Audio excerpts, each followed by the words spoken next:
Good morning. Today I'm here to read Chapter 3 of Harry Potter and the Chamber of Secrets, Book 2 in the Harry Potter series. Let's read. Chapter 3, The Burrow. Ron, breathed Harry, creeping to the window and pushing it up so they could talk through the bars.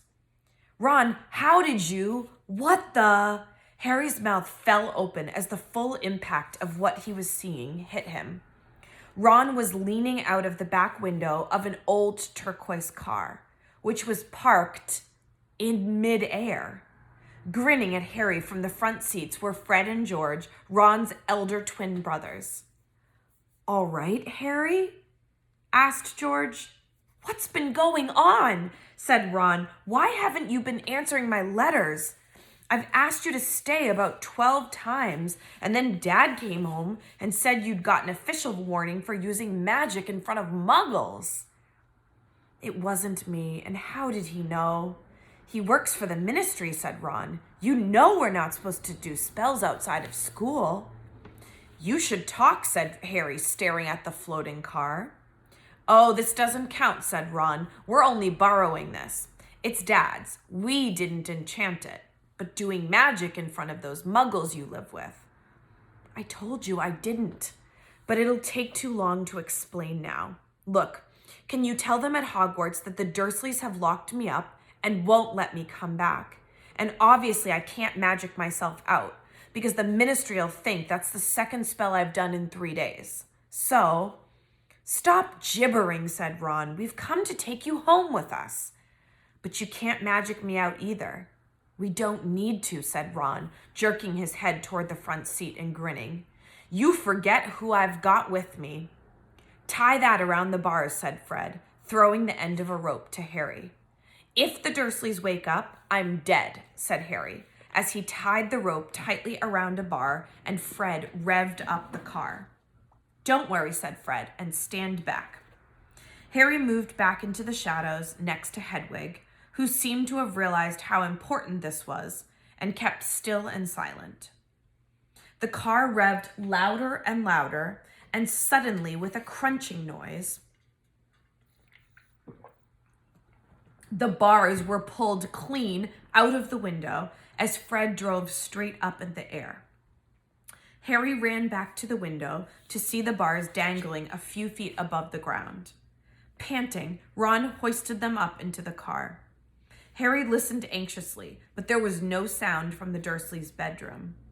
When the bars were safely in the back seat with Ron, Fred reversed as close as possible to Harry's window. Get in, Ron said. But all my Hogwarts stuff, my wand, my broomstick, where is it? Locked in the cupboard under the stairs, and I can't get out of this room.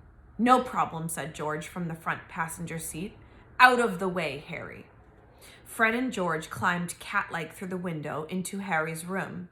You had to hand it to them, thought Harry, as George took an ordinary hairpin from his pocket and started to pick the lock. A lot of wizards think it's a waste of time knowing this sort of muggle trick, said Fred.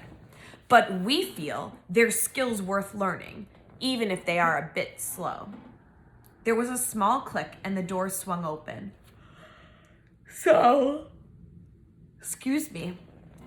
we'll get your trunk, you grab anything you need from your room, and hand it to Ron, whispered George. Watch out for the bottom stair. It creaks, Harry whispered back as the twins disappeared onto the dark landing. Harry dashed around his room, collecting his things and passing them out of the window to Ron. Then he went to help Fred and George heave his trunk up the stairs. Harry heard Uncle Vernon cough. At last, panting, they reached the landing, then carried the trunk through Harry's room to the open window. Fred climbed back into the car to pull with Ron, and Harry and George pushed from the bedroom side. Inch by inch, the trunk slid through the window. Uncle Vernon coughed again. A bit more, panted Fred, who was pulling from inside the car. One good push. Harry and George threw their shoulders against the trunk, and it slid out of the window into the back seat of the car. "Okay, let's go," George whispered. But as Harry climbed onto the windowsill, there came a sudden loud screech from behind him, followed immediately by the thunder of Uncle Vernon's voice. "That ruddy owl!" Oh gosh, I've forgotten Hedwig. Harry tore back across the room as the landing light clicked on. He snatched up Hedwig's cage, dashed to the window, and passed it out to Ron. He was scrambling back onto the chest of drawers when Uncle Vernon hammered on the unlocked door, and it crashed open. For a split second, Uncle Vernon stood framed in the doorway. Then he let out a bellow like an angry bull and dived at Harry, grabbing him by the ankle. Ron, Fred, and George seized Harry's arms and pulled as hard as they could. "Petunia!" roared Uncle Vernon. "He's getting away! He's getting away!" But the Weasleys gave a gigantic tug and Harry's leg slid out of Uncle Vernon's grasp. Harry was in the car. He'd slammed the door shut. "Put your foot down, Fred," yelled Ron, and the car shot suddenly toward the moon. Harry couldn't believe it. He was free. He rolled down the window, the night air whipping his hair, and looked back at the shrinking rooftops of Privet Drive. Uncle Vernon, Aunt Petunia, and Dudley were all hanging, dumbstruck, out of Harry's window. "See you next summer," Harry yelled. The Weasleys roared with laughter, and Harry settled back in his seat, grinning from ear to ear. "Let Hedwig out," he told Ron. "She can fly behind us. She hasn't had a chance to stretch her wings for ages." George handed the hairpin to Ron, and a moment later, Hedwig soared joyfully out the window to glide alongside them like a ghost. "So, what's the story, Harry?" said Ron impatiently. "What's been happening?" Harry told them all about Dobby, the warning he'd given Harry, and the fiasco of the violet pudding. There was a long, shocked silence when he had finished. "Very fishy," said Fred finally. "Definitely dodgy," agreed George. "So he wouldn't even tell you who's supposed to be plotting all this stuff?" "I don't think he could," said Harry. "I told you, every time he got close to letting something slip, he started banging his head against the wall." He saw Fred and George look at each other. "What, you think he was lying to me?" said Harry. "Well," said Fred, "put it this way. House elves have got powerful magic of their own, but they can't usually use it without their master's permission. I reckon old Dobby was sent to stop you coming back to Hogwarts. Someone's idea of a joke. Can you think of anyone at school with a grudge against you?" "Yes," said Harry and Ron together instantly. "Draco Malfoy," Harry explained. "He hates me." "Draco Malfoy," said George, turning around. "Not Lucius Malfoy's son?" "Must be. It's not a very common name, is it?" said Harry. "Why?" "I've heard Dad talking about him," said George. "He was a big supporter of you-know-who." "And when you-know-who disappeared," said Fred, craning around to look at Harry, "Lucius Malfoy came back saying he'd never meant any of it. Load of dung. Dad reckons he was right in you-know-who's inner circle."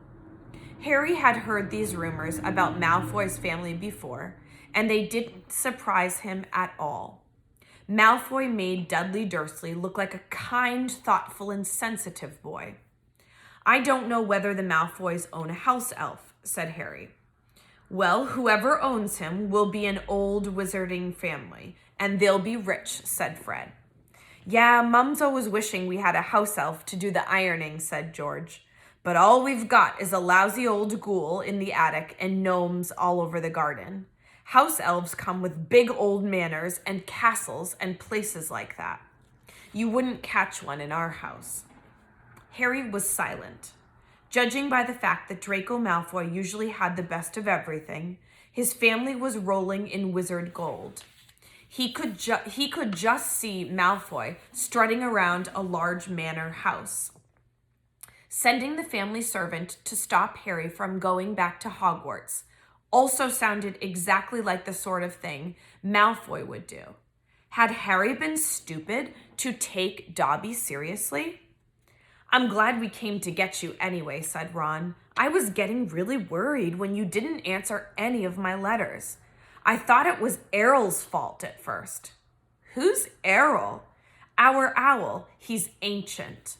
It wouldn't be the first time he'd collapsed on a delivery. So then I tried to borrow Hermes. Who? The owl Mum and Dad bought Percy when he was made prefect, said Fred from the front. But Percy wouldn't lend him to me, said Ron. Said he needed him. Percy's been acting very oddly this summer, said George, frowning. And he has been sending a lot of letters and spending a lot of time shut up in his room. I mean, there's only so many times you can polish a prefect badge. You're driving too far west, Fred, he added, pointing at a compass on the dashboard. Fred twiddled the steering wheel. So does your dad know you've got the car? Said Harry, guessing the answer. No, said Ron. He had to work tonight. Hopefully we'll be able to get it back in the garage without Mum noticing we flew it. What does your dad do at the Ministry of Magic anyway? He works in the most boring department, said Ron. The misuse of Muggle artifacts office. The what? It's all to do with bewitching things that are Muggle made, you know, in case they end up back in a Muggle shop or house. Like last year, some old witch died and her tea set was sold to an antique shop. This Muggle woman bought it, took it home, and tried to serve her friends tea in it. It was a nightmare. Dad was working overtime for weeks. What happened? The teapot went berserk and squirted boiling water all over the place. One man ended up in the hospital with the sugar tongs clamped to his nose. Dad was going frantic. It's only him and an old warlock called Perkins in the office. And they had to do memory charms and all sorts of stuff to cover it up. But your dad, this car, Fred laughed. Yeah, Dad's crazy about everything to do with Muggles, and our shed's full of Muggle stuff. He takes it apart, puts spells on it, and puts it back together again. If he raided our house, he'd have to put himself under arrest. It drives Mum mad. That's the main road, said George, peering down through the windshield. We'll be there in 10 minutes. Just as well, it's getting light. A faint pinkish glow was visible along the horizon to the east. Fred brought the car lower, and Harry saw a dark patchwork of fields and clumps of trees. We're a little way outside the village, said George. Ottery St. Catchpole. Lower and lower went the flying car. The edge of a brilliant red sun was now gleaming through the trees. Touchdown, said Fred, as with a slight bump they hit the ground. They had landed next to a tumble-down garage in a small yard, and Harry looked out for the first time at Ron's house. It looked as though it had once been a large stone pig pen, but extra rooms had been added here and there until it was several stories high and so crooked it looked as though it were held up by magic, which, Harry reminded himself, it probably was. 4 or 5 chimneys were perched on top of the red roof. A lopsided sign stuck in the ground near the entrance read, "The Burrow." Around the front door lay a jumble of rubber boots and a very rusty cauldron. Several fat brown chickens were pecking their way around the yard. It's not much, said Ron. It's wonderful, said Harry happily, thinking of Privet Drive. They got out of the car. Now we'll go upstairs really quietly, said Fred, and wait for Mum to call us for breakfast. Then, Ron, you come bounding downstairs going, Mum, look who turned up in the night. And she'll be all pleased to see Harry, and no one need ever know we flew the car. Right, said Ron. Come on, Harry. I sleep at the top. Ron had gone a nasty greenish color, his eyes fixed on the house. The other 3 wheeled around. Mrs. Weasley was marching across the yard, scattering chickens, And for a short, plump, kind-faced woman, it was remarkable how much she looked like a saber-toothed tiger. "Ah," said Fred. "Oh dear," said George. Mrs. Weasley came to a halt in front of them, her hands on her hips, staring from one guilty face to the next. She was wearing a flowered apron with a wand sticking out of the pocket. "So?" she said. "Morning, Mum," said George, in what he clearly thought was a jaunty, winning voice. "Have you any idea how worried I've been?" said Mrs. Weasley in a deadly whisper. "Sorry, Mum, but see, we had to." All three of Mrs. Weasley's sons were taller than she was, but they cowered as her rage broke over them. "Bed's empty, no note, car gone, could have crashed. Out of my mind with worry. Did you care? Never, as long as I've lived. You wait until your father gets home. We never had trouble like this from Bill or Charlie or Percy." "Perfect Percy," muttered Fred. "You could do with taking a leaf out of Percy's book," yelled Mrs. Weasley, prodding a finger in Fred's chest. "You could have died. You could have been seen. You could have lost your father, his job." It seemed to go on for hours. Mrs. Weasley had shouted herself hoarse before she turned on Harry, who backed away. "I'm very pleased to see you, Harry dear," she said. "Come in and have some breakfast." She turned and walked into the house, and Harry, after a nervous glance at Ron, who nodded encouragingly, followed her. The kitchen was small and rather cramped. There was a scrubbed wooden table and chairs in the middle, and Harry sat down on the edge of his seat looking around. He had never been in a wizard house before. The clock on the wall opposite him had only one hand and no numbers at all. Written around the edge were things like "time to make tea," "time to feed the chickens," and "you're late." Books were stacked 3 deep on the mantelpiece, books with titles like "Charm Your Own Cheese," "Enchantment in Baking," and "1-Minute Feasts, It's Magic." And unless Harry's ears were deceiving him, the old radio next to the sink had just announced that coming up was Witching Hour with the popular singing sorceress, Celestina Warbreck. Mrs. Weasley was clattering around, cooking breakfast a little haphazardly, throwing dirty looks at her sons as she threw sausages into the frying pans. Every now and then, she muttered things like, "Don't know what you were thinking of," and "never would have believed it." "I don't blame you, dear," she assured Harry, tipping 8 or 9 sausages onto his plate. "Arthur and I have been worried about you too. Just last night we were saying we'd come and get you ourselves if you hadn't written back to Ron by Friday." But really, she was now adding 3 fried eggs to his plate. "Flying in a legal car halfway across the country. Anyone could have seen you." She flicked her wand casually at the dishes in the sink, which began to clean themselves, clicking gently in the background. It was cloudy, Mum," said Fred. "You keep your mouth closed while you're eating," Mrs. Weasley snapped. "They were starving him, Mum," said George. "And you?" said Mrs. Weasley. But it was with a slightly softened expression that she started cutting Harry bread and buttering it for him. At that moment, there was a diversion in the form of a small red-headed figure in a long nightdress, who appeared in the kitchen, gave a small squeal, and ran out again. "Ginny," said Ron in an undertone to Harry. "My sister. She's been talking about you all summer." "Yeah, she'll be wanting your autograph, Harry," Fred said with a grin, but he caught his mother's eye and bent his face over his plate without another word. Nothing more was said until all 4 plates were clean, which took a surprisingly short time.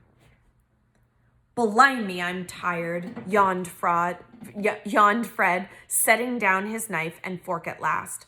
"I think I'll go to bed and—" "You will not," snapped Mrs. Weasley, It's your own fault you've been up all night. You're going to de-gnome the garden for me. They're getting completely out of hand again. Oh, Mum. And you two, she said, glaring at Ron and George. You can go up to bed, dear, she added to Harry. You didn't ask them to fly that wretched car. But Harry, who felt wide awake, said quickly, I'll help Ron. I've never seen a de-gnoming. That's very sweet of you, dear, but it's dull work, said Mrs. Weasley. Now let's see what Lockhart's got to say on the subject. And she pulled out a heavy book from the stack on the mantelpiece. George groaned. Mum, we know how to de-gnome a garden. Harry looked at the cover of Mrs. Weasley's book. Written across it in fancy gold letters were the words, Gilderoy Lockhart's Guide to Household Pests. There was a big photograph on the front of a very good-looking wizard with wavy blonde hair and bright blue eyes. As always in the wizarding world, the photograph was moving. The wizard, who Harry supposed was Gilderoy Lockhart, kept winking cheekily up at them all. Mrs. Weasley beamed down at him. Oh, he is marvelous, she said. He knows his household pests all right. It's a wonderful book. Mum fancies him, said Fred. Mum fancies him, said Fred, in a very audible whisper. Don't be so ridiculous, Fred, said Mrs. Weasley, her cheeks rather pink.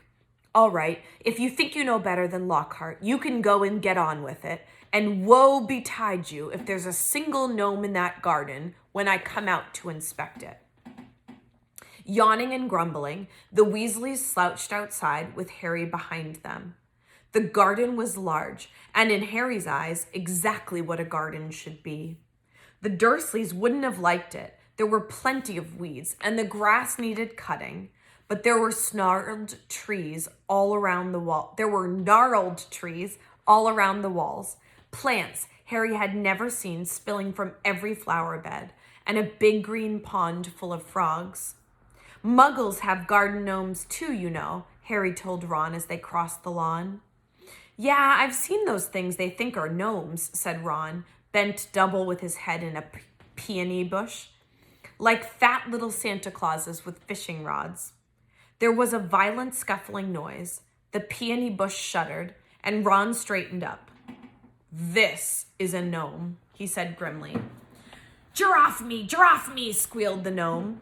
It was certainly nothing like Santa Claus. It was small and leathery looking, with a large knobby bald head exactly like a potato.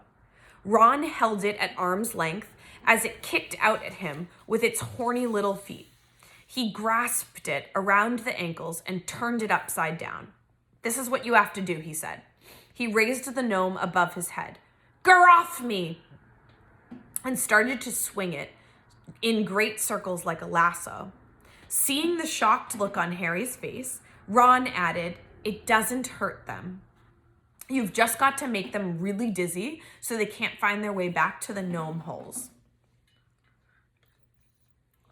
He let go of the gnome's ankles.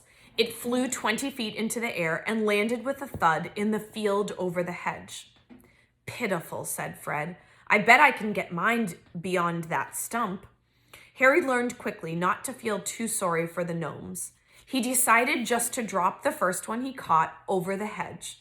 But the gnome, sensing weakness, sank its razor-sharp teeth into Harry's finger, and he had a hard job shaking it off until... Wow, Harry, that must have been 50 feet.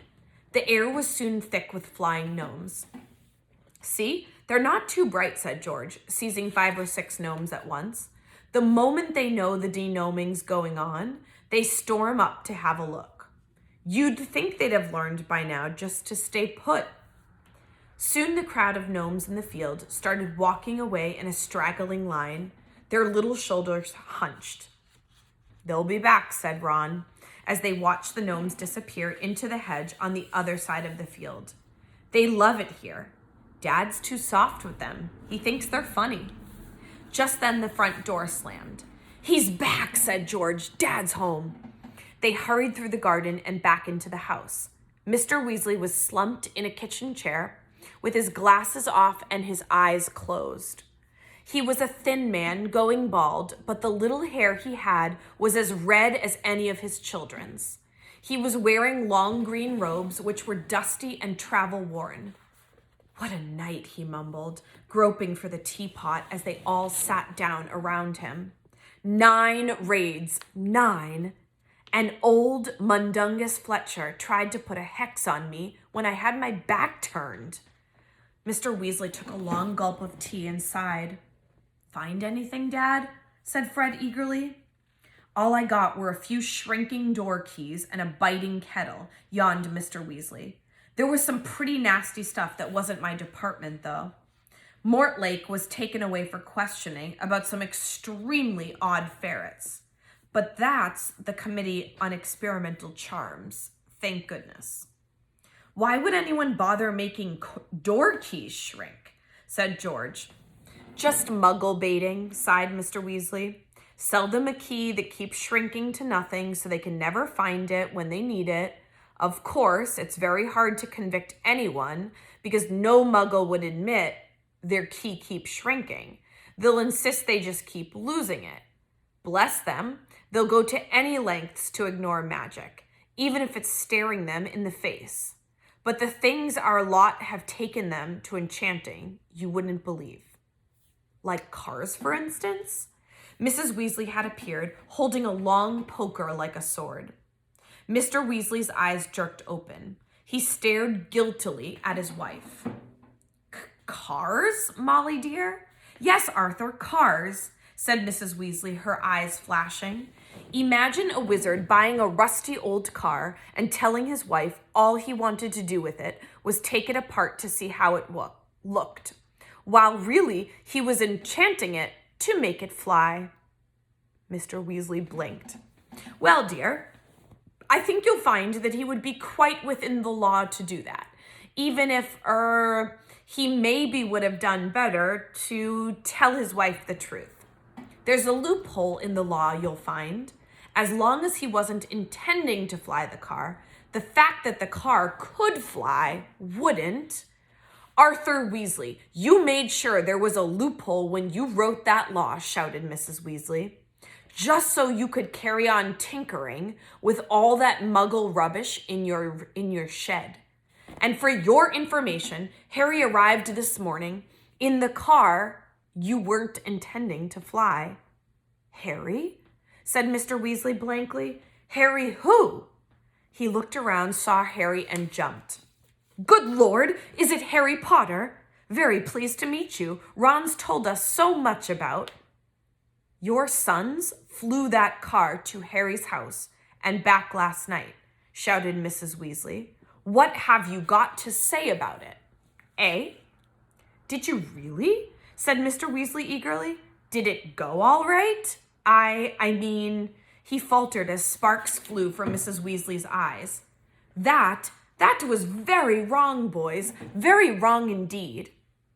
"Let's leave them to it," Ron muttered to Harry as Mrs. Weasley swelled like a bullfrog.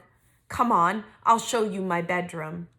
They slipped out of the kitchen and down a narrow passageway to an uneven staircase, which wound its way, zigzagging, up through the house. On the 3rd landing, a door stood ajar. Harry just caught sight of a pair of bright brown eyes staring at him before it closed with a snap. "Ginny," said Ron, "you don't know how weird it is for her to be this shy. She never shuts up normally." They climbed 2 more flights until they reached a door with peeling paint and a small plaque on it, saying, "Ronald's room." Harry stepped in, his head almost touching the sloping ceiling, and blinked. It was like walking into a furnace. Nearly everything in Ron's room seemed to be a violent shade of orange. The bedspread, the walls, even the ceiling. Then Harry realized that Ron had covered nearly every inch of the shabby wallpaper with posters of the same 7 witches and wizards, all wearing bright orange robes, carrying broomsticks, and waving energetically. "Your Quidditch team?" said Harry. "The Chudley cannon," said Ron, pointing at the orange bedspread, which was emblazoned with 2 giant black C's and a speeding cannonball. 9th in the league. Ron's school spellbooks were stacked untidily in a corner, next to a pile of comics that all seemed to feature the adventures of Martin Miggs, the Mad Muggle.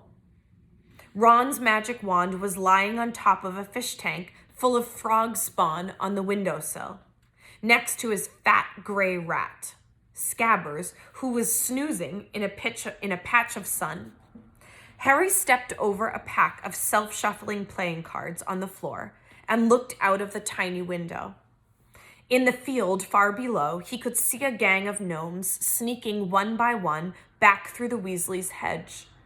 Then he turned to look at Ron, who was watching him almost nervously, as though waiting for his opinion.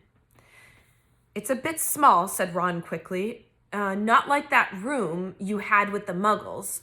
And I'm right underneath the ghoul in the attic, but he's always banging on the pipes and groaning." But Harry, grinning widely, said, "This is the best house I've ever been in." Ron's ears went pink. And that is the end of Chapter 3, The Burrow. Tomorrow we will read Chapter 4, At Flourish and Blots. Have a good day.